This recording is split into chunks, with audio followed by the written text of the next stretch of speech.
My name is Eddie Kadi and I am a stand-up comedian, a presenter, an actor, a proud Congolese, an African, an activist, a lover of dancing. Oh wow, where did it all start? It all started in the Congo. That one is a fact. I was born in Kinshasa, the capital city of Democratic Republic of Congo. By the time it was known as Zaire, for many years, and until we kind of, changed presidents, and then the flag changed, and then the name of the country changed. But the capital city still remained as Kinshasa. That's where I was born, raised a part of a very big family. My parents had me pretty young. Straight away, my dad kind of just went into proper big time work mode. So my dad was traveling a lot from when he was young, like 19 and that. Of course, my mum being a young mother as well, kind of family chipped in. So I was raised by my grandma, actually. I was in Congo until I was 8. I was raised by my grandma. We were very, very close, but I come from a massive family on both sides. I am the first grandson, so I would say I was spoiled. I've always been around happy people. I've always been around good vibes and stuff. And to be fair, like growing up in Congo at the time, is not at the state that it's in now. Or we wasn't really going through civil war as such. There was just a lot of unsettling, and there weren't as much opportunities as you would get if you maybe went abroad or went elsewhere. So my dad decided he's going to look for a better life abroad, and God was on our side, because my father never forgot us. He came to the UK first, and then he said, "Kids, it is okay here. You can come over."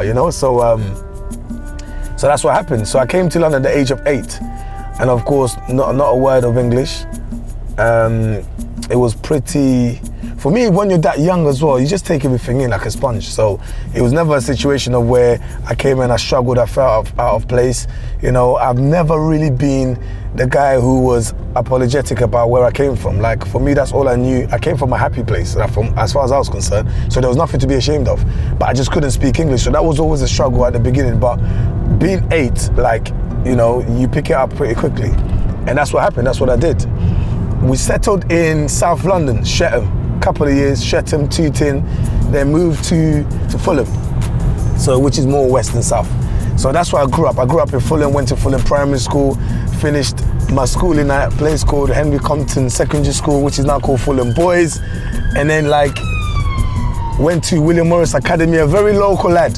So and straight after that went to do my education. It is with Africans, man. That was always part of the plan. It doesn't matter what you're going to become, what you want to do. You're gonna go to university. That's what happened. I went to Kingston University. Never in my head thought that I'm gonna go into stand-up. I've always loved TV and the concept of television. I was always curious as to how TV worked. So that's why I chose my course, Media Technology. Spent a good few years in Kingston, was a part of the African Caribbean Society, spokesperson, president. For those who know what African Caribbean societies are, they're just, what you call maybe mini fraternities, as Americans would have it. But they were just sort of gatherings that students will have to get their minds off academics, and that we have debates, we'll put together events. And that's where my journey with performance started, because we put together our first ever Kingston University showcase. And I hosted it. I remember at the time we tried to book a few, personalities and stuff. So I feel like my voice is getting croaky. I recommend this for any Africans. In fact, anybody that wants to, refresh it yourself. Ultimately, is the way for me. I'm back at myself. I was losing myself. But absolutely, so for me, it was, we tried to book other personalities we couldn't afford. They were students. So I thought, why not? I'll just do it. That was my first ever show, hosting the show. And my first ever time hosting the show. We had different universities coming down. I was so nervous. I thought, this is too much. I didn't sign up for this.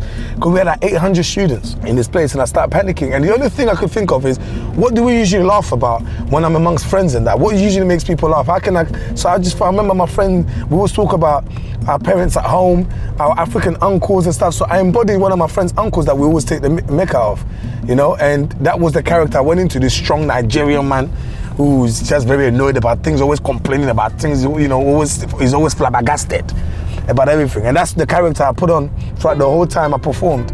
And people loved it. And I think at the time it was refreshing as well for people to feel that rawness that we talk about back home put on stage. I don't think they had seen anything like that. This is me speaking in hindsight, because at the time I just I just thought it was funny. It was, you know, hosting the show, we're having fun with it. But it's only afterwards when people start coming to say, oh, can you come and host at my uni? And I remember this particular girl that came and she said, that was really fun, can you host at my university? And I was like, yeah, like for me it was fun, I'll do it. And then she's like, how much do you charge? I said, charge. Sweetie, let me get back to you. So I was like, yeah, I charge. And so I connected at the time with another student who was a first year, I was a second year. His name was T. It's a longer name, Adetokunbo Oyolola. But you know, Nigerians tend to, how do I put it, abbreviate their names. So we called him T to save ourselves time. But yeah, so T from North London, guy, very, very courageous. He had his thing going on as, you know, as an 18-year-old, had a live band situation, and we just connected. Like, he became the guy that people kind of spoke to for my bookings, and we used to do this thing together. We did it for a couple of years. Like, whilst we was at uni, was putting together showcases. It just became fun for me. Like, during the time I was at Kingston, it was just fun putting together showcases. And by the time I had finished university, my name was around the university circuit, but I was just hosting shows with the organization or the group that I was a part of, called Black Grape Cartel. So we had a live band, we had like dancers, we'll put together a showcase, I'd host them. It was fun. You know, uni finished, I had a job, I worked for a multimedia company, then I helped launch an African TV station. And as I was performing, the boss from the TV station was like, Eddie, I've seen you perform in places, you are really funny, maybe you should have a slot on the channel. And that's how it started. So I had a slot on the channel called The Good Stuff, and I would interview personalities in a bedroom setting, talking to the camera. And I didn't know at the time that so many people were watching at home. Like, it's only when I go to certain churches with a TV station to film them, like, are you that guy from the bedroom, The Good Stuff? And I'm like, whoa, people are watching. Like, I remember I'd performed at Koja's Comedy Club a couple of times when I used to do my remixes of urban songs. Like, I just remember talking about my songs. Like, I had a remix of Pow, which is a big song at the time, called Pound the Jam. You are backing up the wrong tree. Fufu is on me. Come to mine now, 8:30. You want it if you come too late. Oh yeah. Check it. Check the rice. I had a remix of The Boy Is Mine, Monica and Brandy, but I did my own version called Parking Attendant. You know, can't you see the sign? He's a double yellow light. Like, this time there's no Instagram, you know, Twitter didn't even exist. You just got YouTube to play with and word of mouth. But it got round, like, and I think because for me, I was unapologetically African. Like, I didn't care. I enjoyed the person that I was. I enjoyed talking about my culture, like, and everyone else enjoyed it, so I thought it was fun. But I didn't realize there were so many people who could relate, that now started kind of, you know, coming out and supporting and stuff.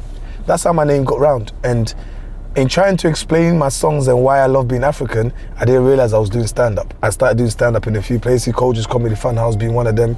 Then I started getting little bookings here and there. And a year later, I won Best Newcomer at the Black Entertainment Comedy Awards. Even talking about it now, it seems like such a long journey. And then you kind of talk and you appreciate the journey. But like, I'm sitting down next to Lenny Henry, Gina Yashire, like Richard Blackwood. These are big personalities, like idols, you know?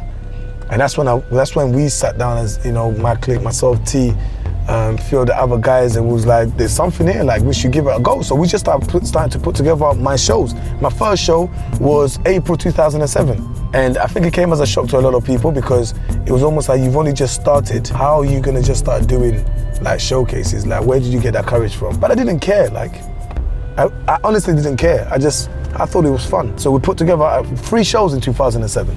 All sold out events, Mermaid Theatre, Show Theatre, back at the Mermaid Theatre again. And by the time we got to 2008, you know, I was doing some stuff on radio. A guy called Ray Paul gave me an opportunity on 1Extra. You know, I was doing more shows. Then we ended up at the Indigo too. We were just like, there was just a lot of hype that was going on, and I started to enjoy my comedy, and I was traveling a lot. The years went by, like 2009, more shows, the names going, and we were very audacious as Black Grape, as a clique. The people around us, people were doing great. We had Yolanda Brown, who was part of the clique as well, and she was there winning mobile awards for Best Jazz, touring the UK. Like, you know, when you're around those kind of people who are pushing you to be bigger and better, like, you don't fear anything. And that's when we went for the O2 Arena in 2010. And I think that was one of the biggest, well, it is the biggest, my biggest event to date, you know, but everyone encouraged me to do it. We had built this rapport with the Indigo too, but not the main arena. So after selling it out a few times, I think the O2 met us halfway, and I think they kind of wanted to be part of a good part of history, you know, being like the first sort of Black British comedian to even attempt to headline that thing. And that caused a lot of uproar. I think a lot of people were shocked. It got me in the media. Finally from us tonight, the O2 is now officially the world's #1 entertainment venue. Global stars like Madonna and Paul McCartney and U2 play there.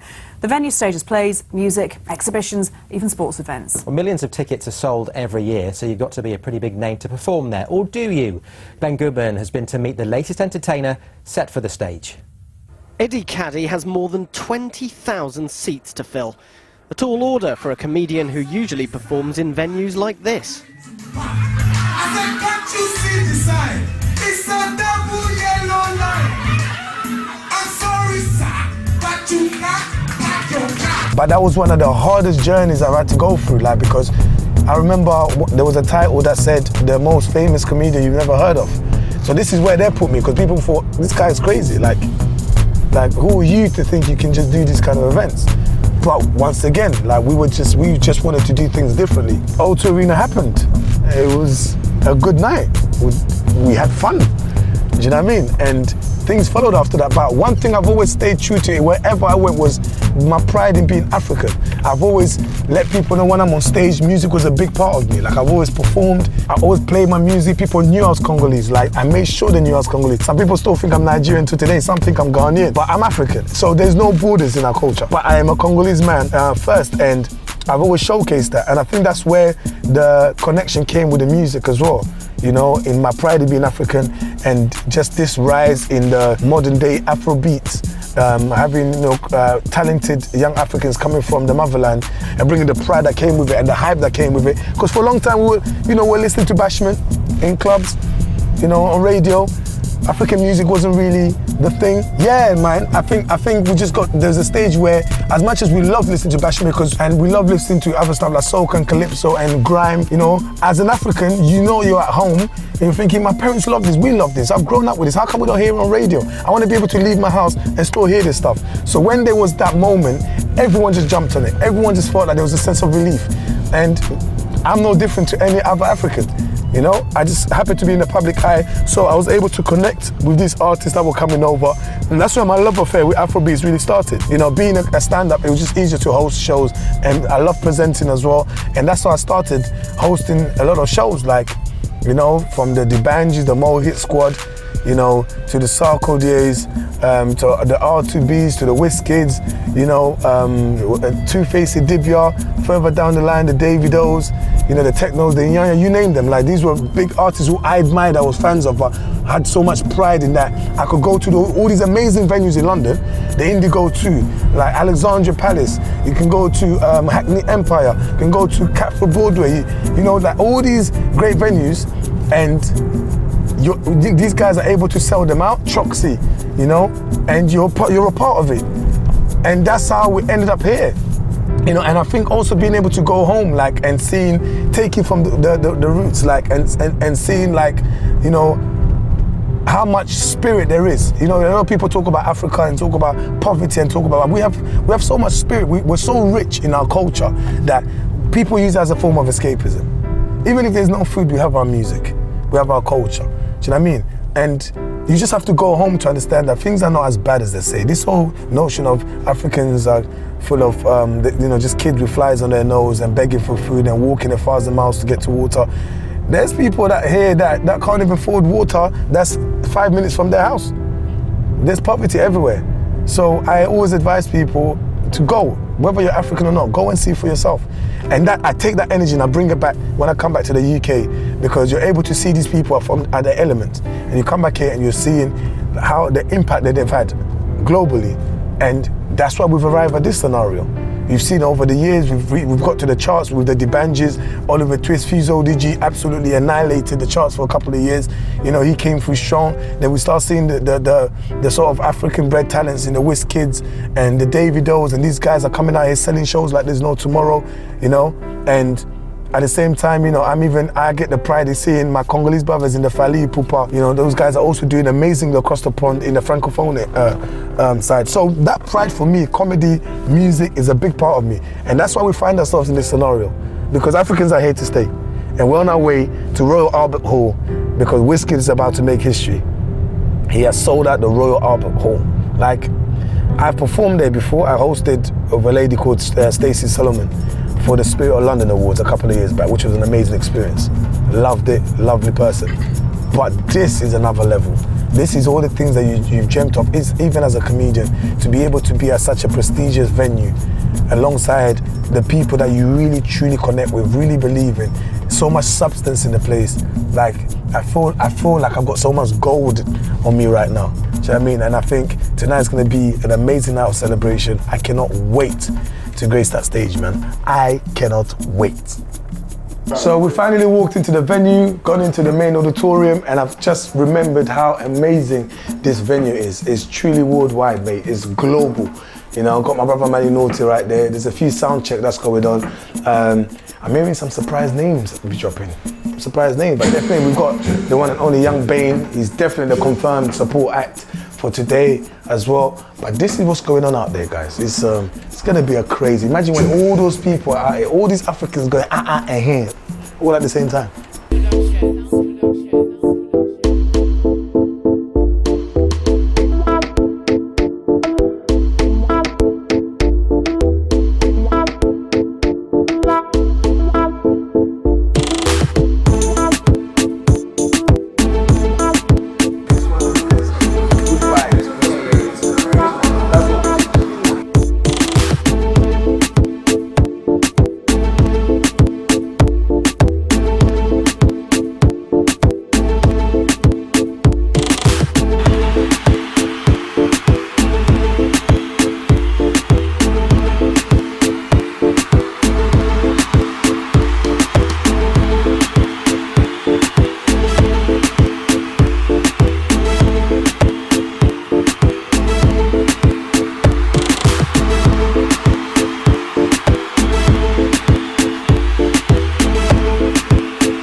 Sounds Productions.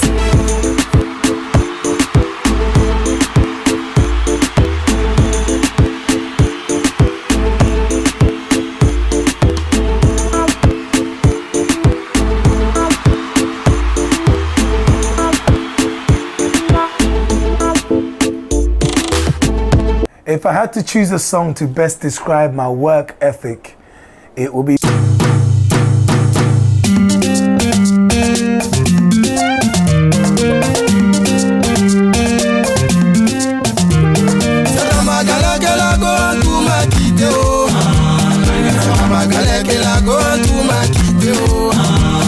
on the premier because that's the only song we listened to for a long time, patiently waiting for one day African music to really be relevant globally. And now we've got plenty of songs to choose from. So that always reminds me of the beginning and the graft and the patience that we had to activate in order to wait. And work ethic is really important to me, of course. And work ethic means, for me, it just means being able to, you know, just withstand the pain, the disappointments. When those things, when you have a certain time, you know, you have a deadline and things don't arrive and you feel a bit down, that's the moment when you really should get most of your energy. And for me, it has to come from your passion, your real belief.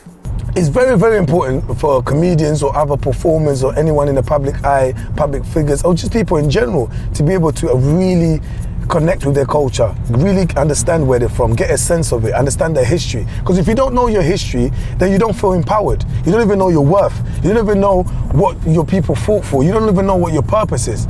You know, like for me, I see comedy as a gift. I see laughter as a gift, but my purpose is totally different. There's a gift and there's a purpose, and some people think they're the same thing. You know, my gift is to make people laugh, but my purpose is to use that gift to do better for Africa.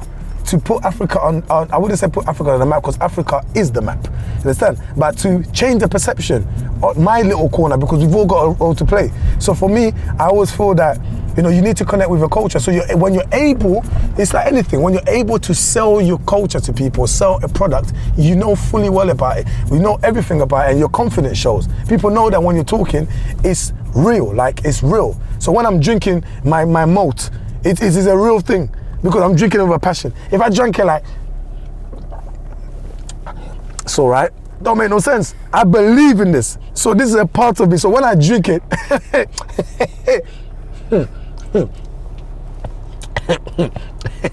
I feel it in my soul. It's part of my DNA. So it's very, very important that, you know, you always connect. You know, some people are born here, and Africans, whether they're Congolese, they're Ghanaian, whether they're Ugandan, and I've never been home. But, you know, they will dance to Azonto, they will dance to, you know, everything. They will listen to Afrobeats, they'll put on the African accent, but they've never been home. So they can only say so much, and they can only tell people so much about their culture. But until you are fully proud of where you come from, you can defend it. You know, you don't even need to convince people. People will just be taken by your addiction to your culture. And for me, it makes me unique. You know, being able to understand who you are, like, it makes you unique, because when you're talking, it's full of substance. When I'm talking about certain aspects of growing up, the African household, you know, our principles, how it compares to being a British, you know, the two comparison, you're breathing a lot of substance, and you're teaching people, you're breaking our stereotypes. So it's a massive weapon to have. I performed first when I was 19 at university. I would say starting my first show proper, I would have been about 24, 23. Yeah, about 23, 24, like my first proper one-man show, yeah? But it's not an age thing. I don't think age is a factor, especially in my scene, because you have comedians that like are 90, and the thing about comedy is, you know, it opens doors to other things, other avenues in acting and presenting, you know, in so many things, the arts, and you don't have to be a certain age to be able to do it. As an actor, you can play different roles. When you get to 40, you play a 40-year-old.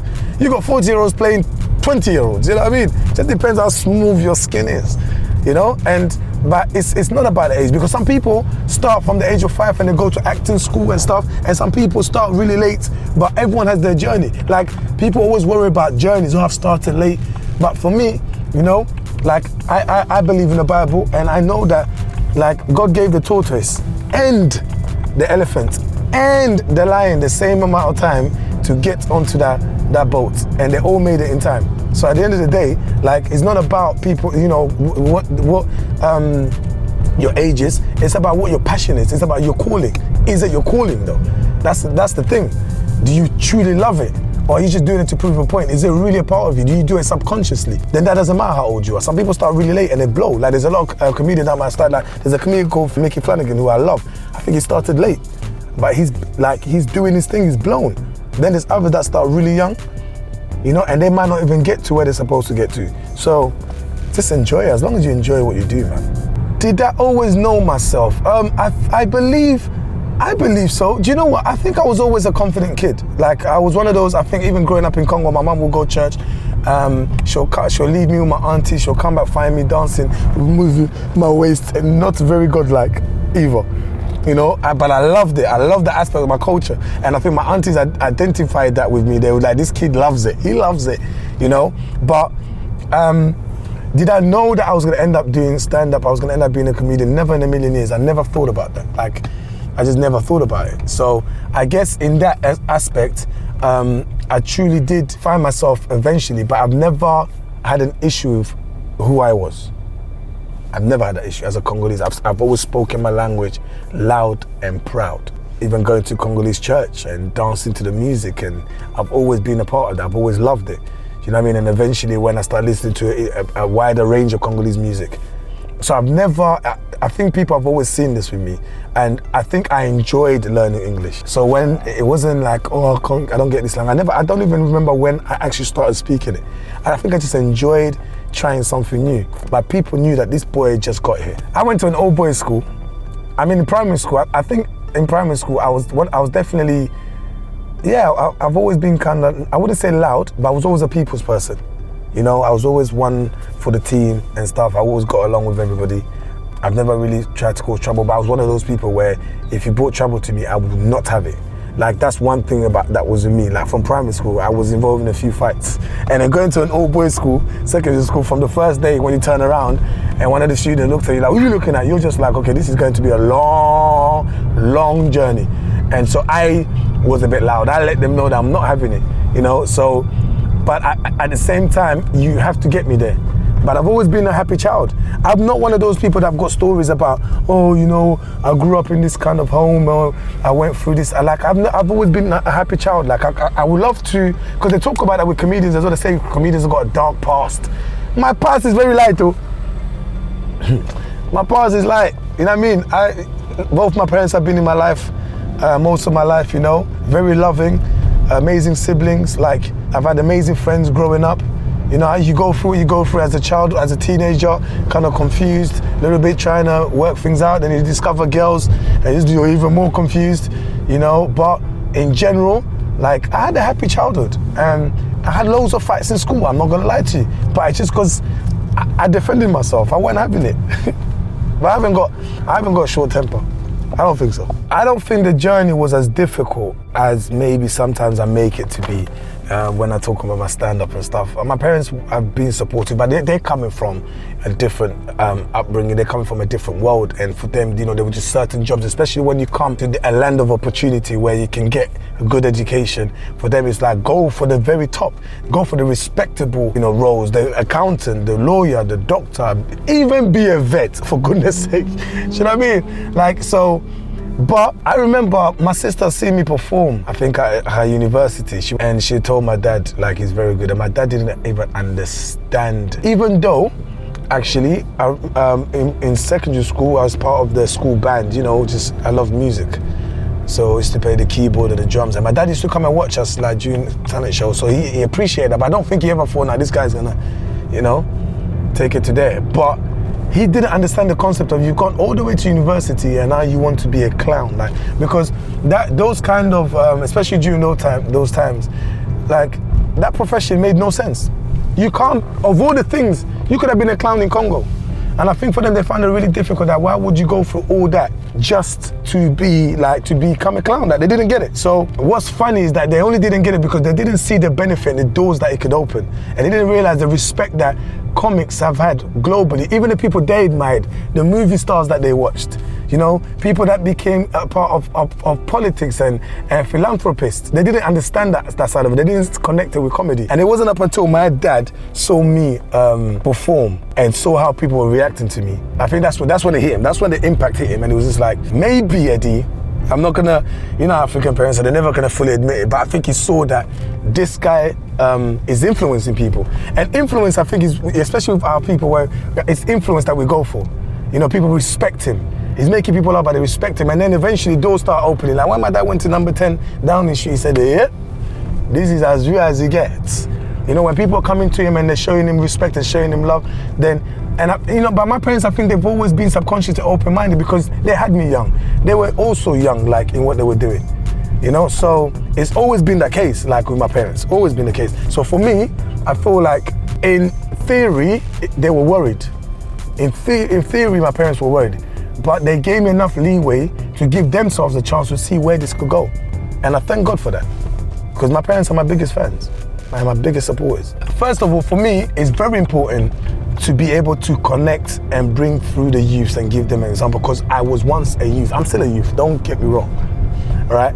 But it's very important because I think when I was starting out, I had a lot of opportunities. I wish there was a stage where I even had more advice, but I was blessed because you have people like Richard Blackwood, like, who I admire. I absolutely admire him because he gave me so much confidence at a time when I felt like I didn't even realize I needed the confidence like that. But he kept telling me, you're something, and he would advise me and he would tell me a lot of intimate stuff about himself that really empowered me, you know, and tell me what to avoid and what not to avoid. And I was a youth to him. I'm still a youth to him. Do you know what I mean? That's my big bro. So I'm like, look at what that did for me.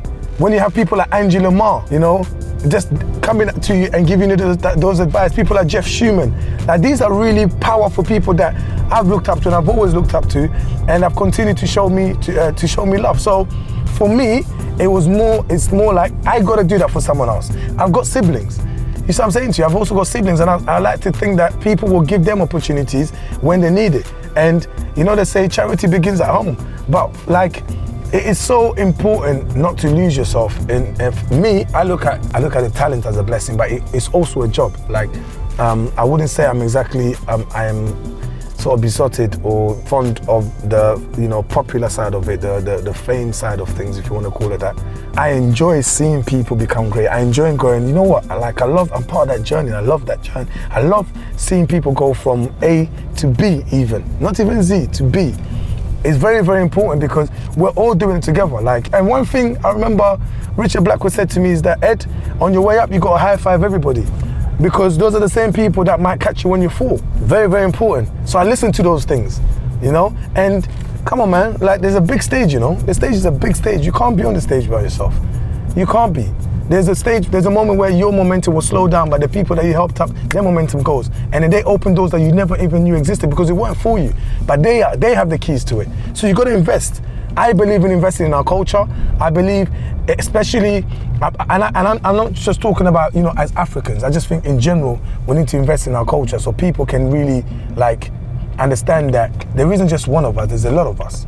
Do you know what I mean? There's a lot of us. So that's where my mindset comes down to when it comes to investing in the youth. The biggest stereotype is that people expect you to be happy all the time. They forget that they think comedy turns you into Robocop, you know, or turns you into some artificial intelligence, you know, being like, you know, that you're constantly happy. They just press a happy mode on you. You know, writing jokes is no joke. It's psychology. You have to understand, like, you got to think about this. People think, yes, there is that grace that you have the aura of laughter. You say things that people just connect with and people find happiness in. But you still have to structure your stuff. And it took me a long time to get to that stage where I turned my natural self and packaged it and accepted. I had to make peace with the fact that I've got to structure my stuff. Like, I can't just turn up, because I used to just turn up and talk and get away with it. But then got to a stage where I'm like, material, but people expect you to be happy all the time. We're human beings, just like anybody. But it's like, when people go, you know, you see someone say, well, so what do you do? I say, I'm a comedian. Oh, make me laugh. And then it's like, well, what do you do? Well, I'm a doctor. Can you operate on me? You know, like, I'm a chef. Can we just cook something right now? Please, give me something quick. You know, you're a chef, you do it all the time. The same thing, you know? So people have to understand we're also human at the same time. But I guess because it's laughter, because it's you, it's a part, people think you're selling you, it's yourself. So they think you can just bring it out all the time. But yeah, there's people that also have dark stories that they turn into laughter. Do you know what I mean? Because the best way is when the story's coming from you, when it's true to you, when it's genuine. You know what I mean? So, like, I'm one of those people where, like, I definitely like to talk about my family. I like to talk about my culture. I like to talk about stereotypes and things that people find odd and stuff. You know, I like to do that. Me personally, like, I don't know about anyone else, but there is, people expect you to always be happy. No, man, like, we're human beings too. Can't we all just get along? I think right now we are at the best times of, like, the tools, in terms of the tools that you need to be out there.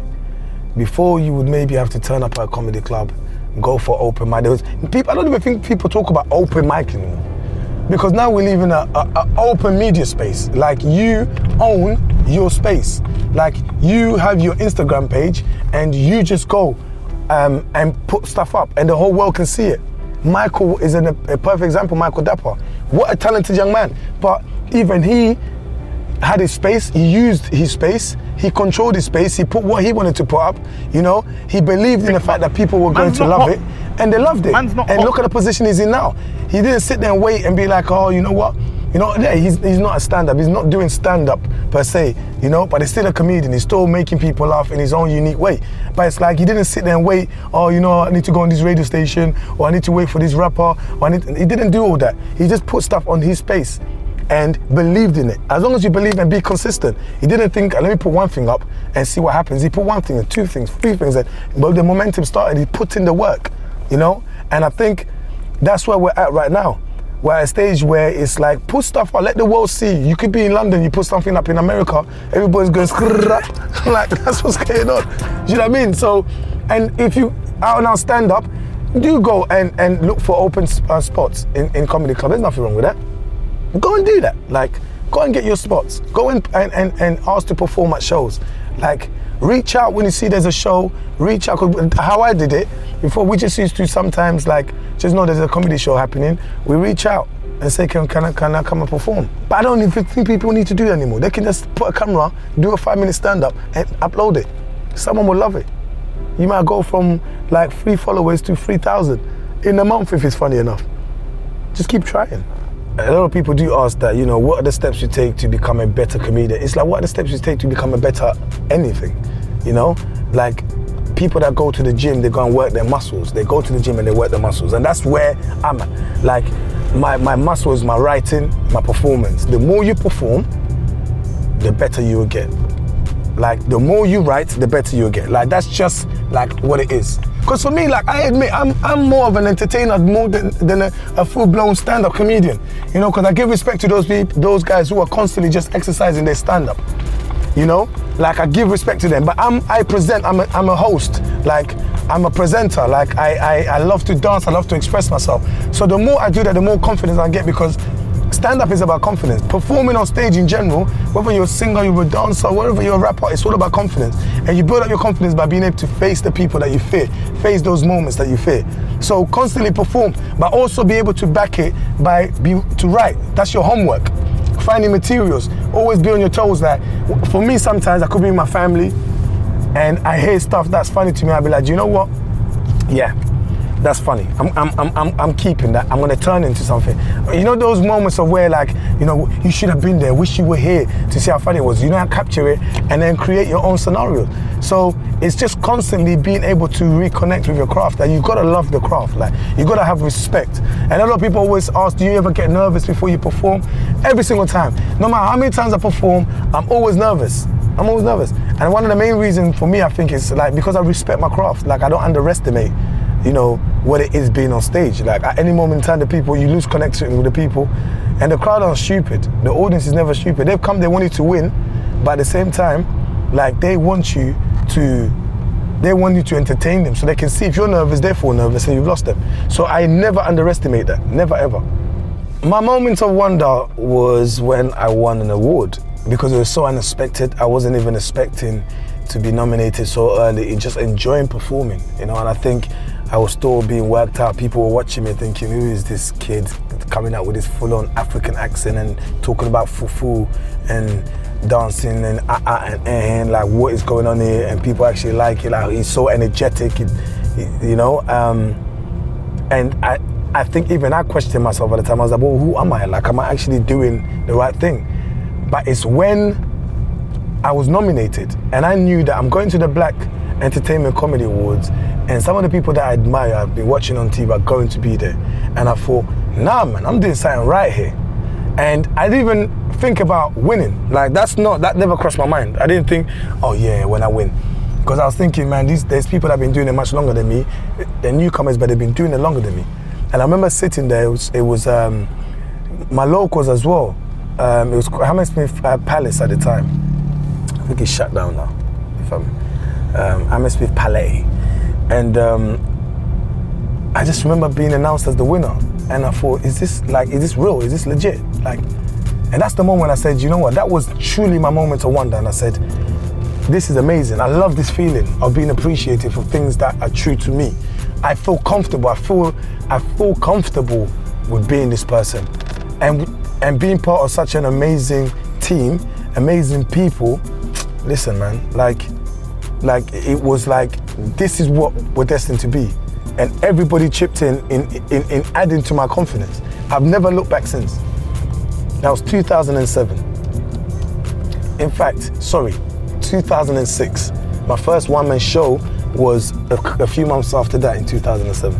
Being an entrepreneur, what I've learned that I'm open-minded.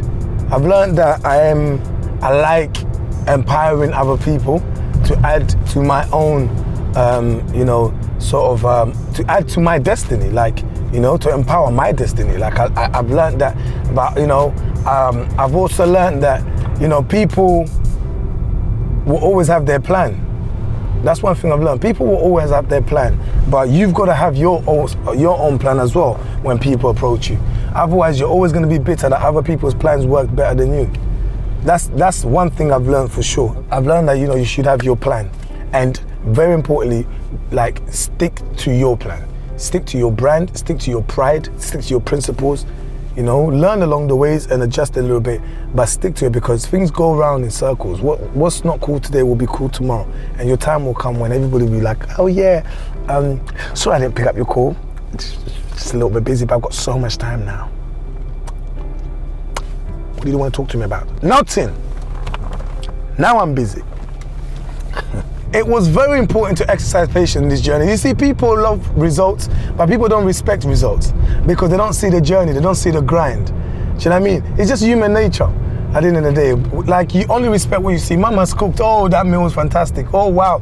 But you don't even respect that mom was sweating all day, you know, and still had to pick you guys from school, and still had to cater up for dad, and so, you know what I mean? So many things, you know, and still make time for herself, and still make time to go on her knees and praise the Lord. We don't appreciate all that. We don't think this rice and beans, fantastic, mom. Thank you for the oxtail. You know, so it's very important for people to understand the journey. And most of the time, the build-up is in the background. And to also understand the people that have contributed, the amount of relationship you've had to maintain as well, the amount of people you've had to deal with, the amount of letdowns you've had in your life, you know, it's very, very important for people to understand that. But more importantly, is to see the bigger picture and be like, this is where I want to be. Right now, it doesn't feel anything like it, but there's pockets of enjoyment, and you hold on to those because it shows you that you're getting somewhere. As long as you feel that connection, so it's like a relationship.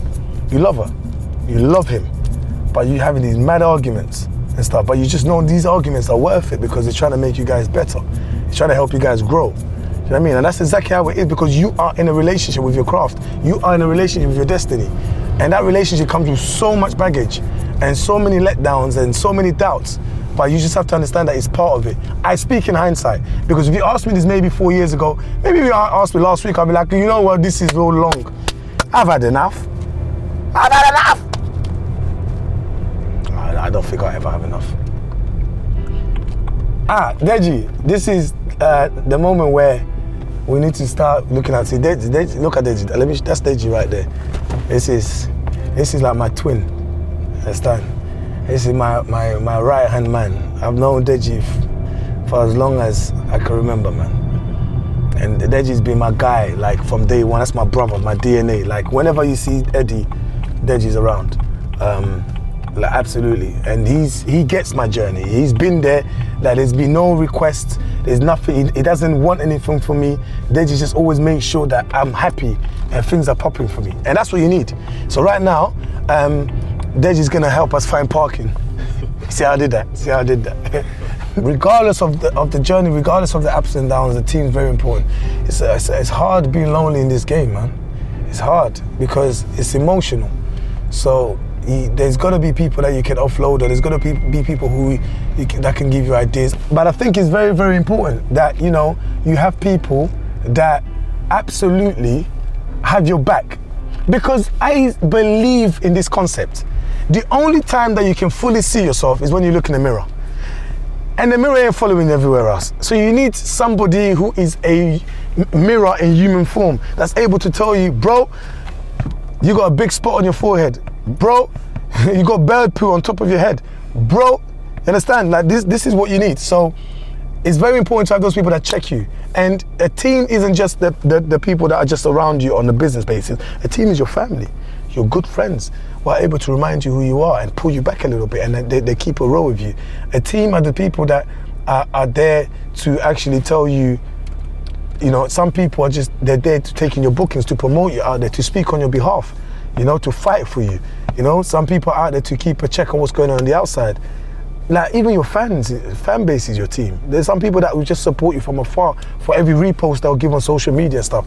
So like you need to be part of a team. Team is very, very important. You know, and the best team in the world is Manchester United.